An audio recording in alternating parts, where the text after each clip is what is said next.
Thank you, Vice Chairman. Commissioner, Deputy Commissioners, thank you so much for joining us. Quick follow-up on firearm checks. We sometimes have FFLs that may call in to try to verify if someone would be barred from actually getting a firearm through criminal background. They're unsure. Is there a process in place where they could call and try to do like some kind of pre-verification just to make sure they don't fill out the forms? And once obviously it's filled out, it becomes a criminal action if you lie on those forms for background check stuff. So is there a way they could verify before they purchase a firearm or before they fill out the form to make sure they're not a criminal if they accidentally fill it out wrong?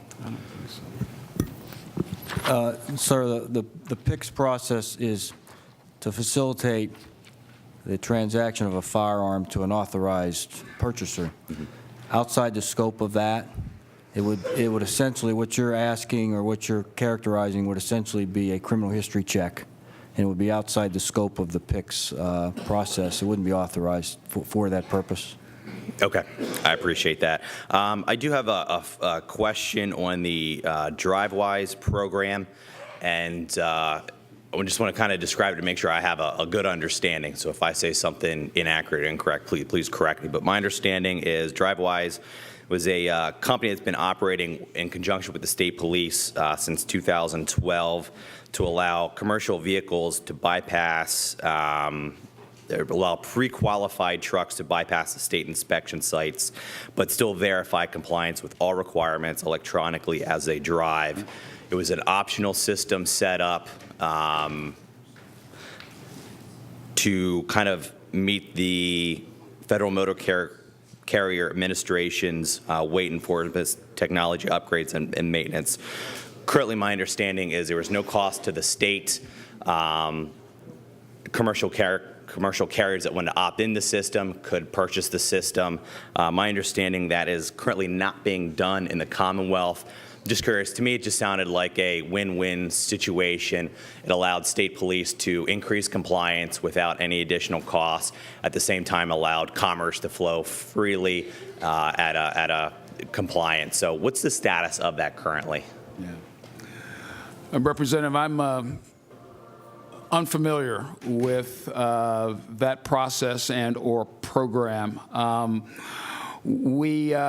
We're very attentive to traffic safety, particularly with commercial motor vehicles moving through the Commonwealth, with the understanding that safety is first and foremost in mind. Anything that precludes,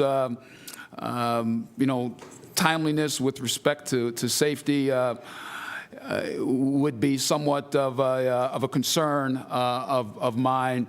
But I'm unfamiliar with the particular initiative that you're referring to. Okay, so let me read off a few questions. If you can come back to us, it would be great on that.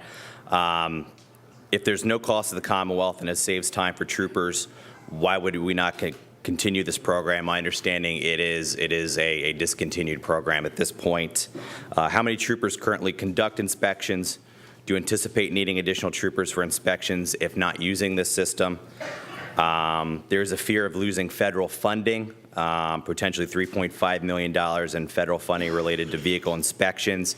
Can you verify to see if we are not compliant in some kind of electronic compliance system, if we would or would not lose federal funding?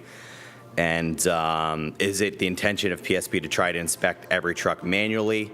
And if so, what's the process for doing that? So if you can kind of get back to me on those questions, it would be helpful moving forward. Thank you, Commissioner. Thank you.